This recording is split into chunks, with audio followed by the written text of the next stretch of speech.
নওগাঁ জেলার নিয়ামতপুর উপজেলা তিনমাথা মোড়ে এই যে বাবুল বাবু ইঞ্জিনিয়ারিং ওয়ার্কশপে এই যে দেখেন কি কি বানানো হচ্ছে। বাবু ভাই কি বানানো হয় এই জায়গায়? গাড়ি বানানো হয় না? কম খরচে দরজা জানালা সব কিছু বানানো হয়।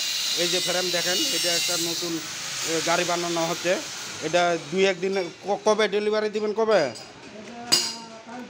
এই যে কালকে ডেলিভারি হচ্ছে। কম খরচে যদি কেউ গাড়ি বানাতে চান দ্রুত যোগাযোগ করুন। হ্যাঁ, এইখানে এই যে বাবু ভাইয়ের মুখটা দেখেন। বাবু ভাই অনেকেই চিনেন। কি বাবু ভাই একটু টাকা দেন, চলে আসতে বলেন। হ্যাঁ অবশ্যই কম খরচে ভিডিওর মাধ্যমে যদি আসে বলেন তাহলে আরও সাশ্রয় আছে। দরকার হলে 100 টাকা নিমই না নাকি? হ্যাঁ, এই যে দ্রুত যোগাযোগ করেন। এই ঈদের মৌসুম তো আরও 100 টাকা ছাড় পাবেন। নেন।